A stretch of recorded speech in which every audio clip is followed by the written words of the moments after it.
Indian team ने मुझे गलत साबित कर दिया और ऑस्ट्रेलिया को पर्थ में टेस्ट मैच हरा दिया। India proved me wrong.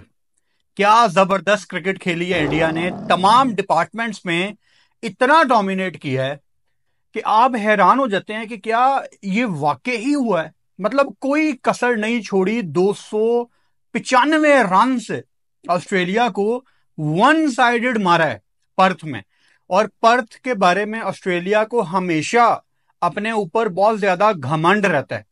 तो क्या हम ये कह सकते हैं फाइनली कि पर्थ का भी घमंड तोड़ा है इंडिया ने? डेफिनेटली हम ये कह सकते हैं। तमाम भारतीय लोगों को बड़ी मुबारक हो, क्योंकि जितनी टेंशन इंडियन क्रिकेट फैंस के दिमाग में थी, स्पेशली वो न्यूजीलैंड से हारने के बाद, कि पता नहीं WTC का फाइनल हम क्वालिफाई कर पाएंगे कि नहीं। अभी still it's a long way to go. आपको कम से कम 3 टेस्ट मैच जीतने हैं, लेकिन जिस तरह का स्टार्ट मिल गया इंडिया को, वो काबिले तारीफ है। मैं हैरान ये हो रहा हूं कि ऑस्ट्रेलियन मीडिया ये बातें कर रहा है कि क्या ऑस्ट्रेलिया की टीम में ग्रुप तो नहीं है। मतलब मैंने कभी ऑस्ट्रेलिया के बारे में ऐसा ना कभी पढ़ा है ना कभी सुना है। तो मतलब जब आप ऐसे हारते हैं तो फिर मीडिया तो मीडिया ही है। ऑस्ट्रेलियन मीडिया के मुंह से भी ये बातें निकल रही हैं कि क्या ये डिवाइड तो नहीं है इनमें, विच इज वेरी स्ट्रेंज कि ऑस्ट्रेलिया में ऐसी बातें हो रही हैं। इंडिया की परफॉर्मेंस पे आते हैं सबसे पहले, फिर ऑस्ट्रेलिया को डिस्कस करेंगे। इस टेस्ट मैच में खुशी मुझे इस चीज की है कि किसी एक प्लेयर का किरदार नहीं है। आप कहें यार इसने टेस्ट मैच जितवा दिया, हाँ जसप्रीत बुमराह का बहुत बड़ा रोल है इसमें, लेकिन आपको हर जगह जहां थोड़ी थोड़ी जरूरत थी वहां सब ने अपना इनपुट दिया। किसी का ज्यादा किसी का कम हो सकता है, but still at the end of the day it's a team game, right. Yashasvi Jaiswal की इतनी खुशी है मुझे, क्योंकि यार जब कोई मिडिल क्लास लड़का, मिडिल क्लास भी नहीं खैर, पानी पूरी की रेडी लगाते थे वो, तो लॉयर क्लास आप कह सकते हैं, जो अपनी रोज के पैसे कमाने के लिए उनको कोई काम करना पड़ता है। आप जब उस जगह से खड़े होते हैं, मतलब मैं आज अगर उनके क्लिप्स सामने आ रहे हैं तो ऑब्वियसली हमको उनकी स्टोरीज पता है कि उनको लड़के तंग करते थे, उनको मारते थे अक्सर। फिर जिनके साथ वो क्रिकेट खेलते थे एक दिन वही पानी पूरी खाने आ गए, तो जायसवाल शर्म से भाग गया कि यार मेरी क्या इज्जत रह जाएगी। और आज सारी दुनिया के सामने वो जायसवाल बल्ला खड़ा करके अपनी जिंदगी एंजॉय कर रहा है। ये सिर्फ स्टार्ट है, और मेरी दुआ है कि यशस्वी जायसवाल के पैड मिलते हैं ना द ग्रेट सचिन तेंदुलकर से, इनके आंकड़े भी मिलें। ये बहुत लंबी रेस का घोड़ा हो, ये मेरी दुआ है। इंडिया के लिए ये रन्स करे। अब मुझे याद पड़ता है, तब भी हम ये नोट कर रहे थे थोड़ा बहुत, लेकिन अब मुझे याद पड़ता है कि जब इनके फेलियर्स भी आ रहे थे, अभी पीछे न्यूजीलैंड की सीरीज में भी ऑन एंड ऑफ, जब ये 20 30 40 कर रहे थे, इन्होंने अपना स्टाइल नहीं बदला खेलने का। मतलब जिस जिस पेस के साथ ये खेलना पसंद करते हैं, इनका एक अपना स्टाइल है कि जी मैंने अपने तरीके के तहत खेलना है, मैंने कोई प्रेशर नहीं लेना। वो चीजें अब मैं कनेक्ट कर पा रहा हूं कि आपको रिजल्ट मिलते हैं। और बचपन से ही is a good player. Indian test team में आने से पहले ही इन्होंने फर्स्ट क्लास में अपना नाम बनाया हुआ था, और it was always on the cards कि ये जब भी इंडियन टीम में आएंगे, इनको अगर एक प्रॉपर रन दिया जाए तो ये अच्छे प्लेयर हो सकते हैं, और डेफिनेटली हैं। विराट कोहली का 100, विराट कोहली का कौन फैन नहीं है। कल विराट कोहली का 100 अगर ना भी आता ना, तो इंडियन टीम ने फिर भी जीत जाना था। सीधी सी बात है, समझना इस बात को। लेकिन उनका ये 100 इस टेस्ट मैच में इतना काम नहीं आएगा। अब तो गुजर गया टेस्ट मैच, अगली सीरीज में, मतलब ये जो आने वाले मैचेस हैं आगे, coming up Adelaide, Melbourne, Sydney, जो आपके आने वाले मैचेस हैं उनमें ये शतक उनका काम आएगा, क्योंकि विराट को पता लग गया कि मेरे बल्ले से रन आ रहे हैं, और ये बड़ा जरूरी होता है। देखो KL राहुल और यशस्वी की वो जो पार्टनरशिप थी ओपनिंग, उसने इस टेस्ट मैच की बेस सेट की है। कभी कभी आप पहली इनिंग्स में बड़ी अच्छी बॉल डाल देते हैं, जसप्रीत बुमराह ने पहली इनिंग्स में ऑस्ट्रेलिया को बिल्कुल फारिग कर दिया, लेकिन जो बेस थी उसके बाद, कि हम ये सोच रहे थे यार पता नहीं वो फ्लूक तो नहीं था, कहीं वो जस्ट विकेट की वजह से तो नहीं था कि पिच में बाउंस ज्यादा था, उछाल ज्यादा था, पिच बदल गई है, पता नहीं क्या होगा क्या नहीं। वहां पे साझेदारी लगाना ओपनिंग, वो गेम चेंजिंग थी। मतलब यार सुनील गावस्कर भी खड़े होकर ताली बजा रहे थे। तो मतलब आपने इतनी अच्छी ओपनिंग पार्टनरशिप वहां पे कायम की कि अब मैं कल भी लाइव में मैंने ये बात की थी कि अब रोहित शर्मा ने वापस आना है। थोड़ा सा अनफेयर नहीं हो जाएगा इनकी ओपनिंग जोड़ी तोड़ना? मतलब मैं दिल से ये चाहता हूं कि रोहित बहुत बड़ी एक कुर्बानी दे। रोहित एक लीडर बंदा है, एक लीडर बंदा है रोहित। एक बंदे ने इस टीम से बाहर जाना है रोहित के आने के लिए। कोई कह रहा है ध्रुव जुरैल बाहर जाएंगे, कोई कह रहा है फलां बाहर जाएगा। मुझे लगता है कि आप पडिक्कल को बाहर कर सकते हैं और रोहित उसकी जगह वन डाउन बैटिंग करें। इस ओपिनियन के बारे में आपको क्या लगता है मुझे कमेंट बॉक्स में बताना। उससे ये होगा कि इनकी जो ओपनिंग जोड़ी है, देखो रोहित की क्या एज है यार, 39-40। ऑन पेपर 39-40, बट 40-41-42 के हैं वो डेफिनेटली, ठीक है।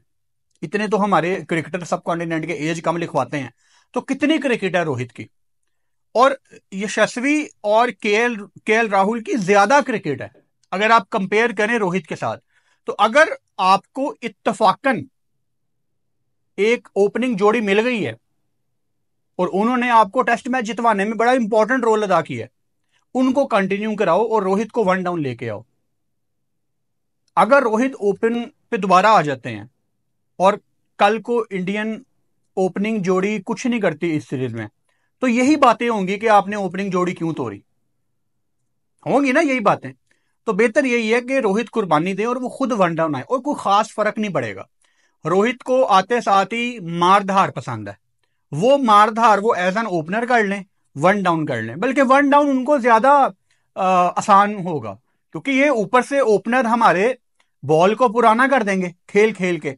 रोहित वन डाउन आएंगे पुराने बॉल के साथ, ज्यादा आसान होगा। बॉल की शाइन खत्म हो चुकी होगी, तब हम पिंक बॉल की बात कर रहे होंगे, तो शाइन खत्म हो चुकी होगी, ज्यादा आसान होगा। वो अलग बात है कि पिंक बॉल शाम के टाइम, रात के टाइम थोड़ी ज्यादा सीम ऑन स्विंग करती है। वो जब एडिलेड टेस्ट के पास आएंगे उसके बारे में बताऊंगा मैं आपको। सो रोहित को मुझे लगता है वन डाउन आना चाहिए। सो ये जो पार्टनरशिप थी केएल और यशस्वी की, ये बड़ी इंपॉर्टेंट थी यार इस टेस्ट मैच में। इसने पूरी बेस सेट की है।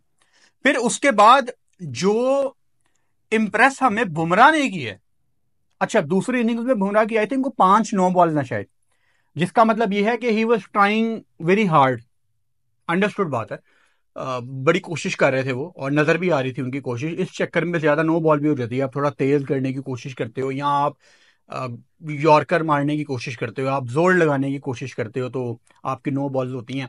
बुमराह का परफॉर्म करना तो हम सबको पता था, लेकिन एक बंदे के लिए जो दुआ मैं कर रहा था कि यार ये परफॉर्म करे, मेरी विशेष उसके साथ थी। आप समझ गए होंगे मैं सिराज की बात कर रहा हूं। क्यों मैं सिराज की बात कर रहा हूं? बिकॉज हमारे सब कॉन्टिनेंट में ना एक ट्रेंड है कि आप किसी क्रिकेटर पे बहुत ज्यादा इन्वेस्ट करते हो, और फिर उसकी एक बैड पैच काइंड ऑफ एक आया तो हुआ है सिराज पे। मतलब वो उस तरह से परफॉर्म नहीं कर पा रहे ना, उनकी वो परफॉर्मेंसेज नहीं है जो उनके करियर के पहले फेज में थी। तो ये एक डिप आई है। सो इस डिप से उनको निकलना था और यहां पे उनको परफॉर्म करके ये स्टेटमेंट देनी थी। बिकॉज ये जो ऑस्ट्रेलिया की सीरीज है ना, ये बहुत बड़ी सीरीज है, 5 टेस्ट मैच की सीरीज है। इस सीरीज के बाद आपको अपनी टेस्ट टीम का फ्यूचर पता होगा कि किसने बाहर जाना और किसने अंदर आना है। बहुत कुछ क्लियर हो जाएगा इन 5 टेस्ट मैचों के बाद। तो एक लड़के पे जिस पे आपने इतना इन्वेस्ट किया हो, उसको ऐसे बाहर निकाल देना, या वो अपनी परफॉर्मेंस की वजह से बाहर हो जाए, तो मुझे उसका बड़ा दुख होता है, चाहे वो जिस मर्जी कंट्री से हो। क्योंकि आपके कोचेज ने इन्वेस्ट किया होता है, आपके कोचेज ने अपना टाइम इन्वेस्ट किया होता है, आपके बोर्ड ने उस पर पैसे इन्वेस्ट किए होते हैं। तो हैप्पी टू सी सिराज के इम्पैक्ट उनकी बॉलिंग में नजर आ रहा है। और यार बाय द वे, जब वो जसप्रीत बुमराह ने ट्रेविस हेड को बोल्ड किया, उनकी आंखों में वो जो जोश था वो नजर आ रहा था। ऑस्ट्रेलिया बहुत पीछे रह गया था गेम में। मतलब ट्रेविस हेड ने रन्स किए, मिशेल मार्श भी लग रहा था कि उनको काइंड ऑफ एक छोटा सा स्टार्ट मिला है, लेकिन रन्स, एलेक्स कैरी भी खड़े हुए थे, रन्स बहुत ज्यादा थे। मतलब ऑस्ट्रेलिया बहुत पीछे रह गया था गेम में। उनको भी पता था कहीं ना कहीं कि कितनी लंबी बैटिंग कर लेंगे हम और कब तक बैटिंग कर लेंगे। मतलब 2-3 अच्छे बॉल पड़ने हैं और यहां से मैच खत्म हो जाना है। सो आप क्रेडिट दें पूरी टीम को कि ऑस्ट्रेलिया को इतना पीछे धकेल दिया कि अब वो कहीं नजर नहीं आए इस टेस्ट मैच में।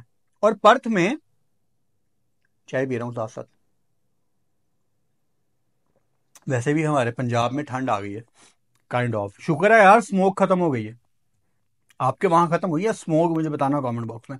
सो क्रेडिट दें आप पूरी टीम को, जिन्होंने ऑस्ट्रेलिया को इस गेम में इतना पीछे फेंक दिया कि क्या ही बात है यार, ऑस्ट्रेलिया खड़ी नहीं हो पाई। आगे इस सीरीज में एक प्लेयर, एक प्लेयर नहीं मुझे कहना चाहिए भारत का सबसे महंगा प्लेयर, ऋषभ पंत, 27 करोड़ वाले ऋषभ पंत, उनको मुझे बड़ा इंतजार है उनकी तरफ से। अभी उनको उस तरह मौका नहीं मिला, लेकिन अपने बलबूते पे ऋषभ पंत मैच जितवाना जानते हैं। और कल मैं ये सोच रहा था यार कि श्रेयस अय्यर, वो भी बहुत महंगे बिके हैं। कितने? 26.75 ना, 26 crore 75 lakh, if I am not wrong. बड़े महंगे बिके हैं, सेकंड मोस्ट एक्सपेंसिव प्लेयर। क्या इतने महंगे? मतलब ठीक है, श्रेयस अय्यर आईपीएल जीते हुए हैं कोलकाता से, लेकिन क्या वो ऐसा प्लेयर है कि वो दूसरे नंबर पे सबसे महंगा प्लेयर हो? मुझे इस पे सोचना पड़ता है, और आप बताना मुझे, क्योंकि अगर तो वो इतने महंगे हैं तो उनको इंडियन टीम का परमानेंट मेंबर होना चाहिए, परमानेंट मेंबर। अब तो चलो प्लेटफॉर्म भी इतना आसान है आईपीएल का, आसान इस सेंस में कह रहा हूं कि आपने अगर वहां परफॉर्म कर दिया तो इंडियन T20 टीम आपसे ज्यादा दूर नहीं है, आप उसके दरवाजे पे खड़े होते हैं और आपकी एंट्री हो ही जाती है। सो आईपीएल का वहां ड्राफ्ट भी चल रहा है जी, आज दूसरा दिन भी है। अच्छा, सो आगे जाके एडिलेड में new day, new test match, total different scenario. आज रोहित शर्मा ने प्रैक्टिस भी की थी पर्थ में ही, जब टीम खेल रही थी तो रोहित शर्मा प्रैक्टिस कर रहे थे। और अब चीज़ें बिल्कुल चेंज हैं, इंडिया की कोई अच्छी मेमोरीज नहीं है डे नाइट टेस्ट मैच से। और पिंक बॉल बहुत ज़्यादा मूव करती है, लेकिन अगेन जैसा मैंने वीडियो के शुरू में कहा कि इंडियन टीम ने मुझे गलत साबित किया। और मैं ऑनेस्टली बताऊं, ईमानदारी से बताऊं, मुझे नहीं लग रहा था कि इंडिया पर्थ में जीतेगी, क्योंकि मैं इंडिया का जो मोमेंटम देख रहा था, जो मैं जिस पेस के साथ वो जा रहे थे आगे क्रिकेट में, मुझे लग नहीं रहा था कि ये पर्थ में जीतेंगे। हाँ, सिडनी मेलबर्न में मैं सोच सकता हूँ, एडलेड में नो कमेंट्स, अभी विकेट नहीं देखी, day night condition total different है, इतनी जल्दी हम उसकी प्रिडिक्शन नहीं करेंगे। और आज इंडियन टीम ने गलत साबित किया, और बड़ी खुशी है कि चलो एज ए टीम सब चढ़ के खेलने हैं। सो इंडिया में जितने लोग भी ये वीडियो देख रहे हैं जी, आपको बड़ी मुबारक हो। और आखिर में मैं ये लाजमी बताऊंगा कि मुझे पता है कि मैंने वीडियो बहुत लेट अपलोड की है। एक्चुअली मैं थोड़ा दूर था घर के एक काम से ना, मैं थोड़ा दूर था, स्टूडियो से दूर था, तो जल्दी जल्दी में मैंने वीडियो बनानी नहीं थी। जल्दी जल्दी में 5-10 मिनट मेरे पास थे, मैंने कहा नहीं यार 5-10 मिनट में क्यों करनी है, मंडे है, हमारे सारे भाई ऑफिस गए होंगे, शाम को वीडियो अपलोड करेंगे 6 बजे के पास। तो मैंने कहा वापस आके आराम से फ्रेश होके शावर लेके चाय पी के डिटेल में आपसे बात करते हैं, जल्दी क्या है। आई एम श्योर बड़े लोग ये समझ रहे होंगे कि इंडिया जीता है, आज फुरकान की वीडियो नहीं आनी। ऐसा नहीं होता, अगर मैं गलत साबित हुआ हूं तो इट्स अ गेम। कभी कभी आप ठीक साबित होते हैं, कभी कभी आप गलत साबित होते हैं, इसमें कोई मतलब वो बात नहीं है कि मेरी वीडियो नहीं आनी थी, वीडियो हमेशा आया करेगी। सो अपना बहुत सारा ख्याल रखें। और अब बहुत बड़ा गैप है, 6 दिसंबर को दूसरा टेस्ट मैच है, लेकिन इसका मतलब ये नहीं है कि वीडियोस नहीं आएंगी, दरमियान में इंडिया से रिलेटेड भी वीडियोस आती रहेंगी। अपना बहुत सारा ख्याल रखो। Good night.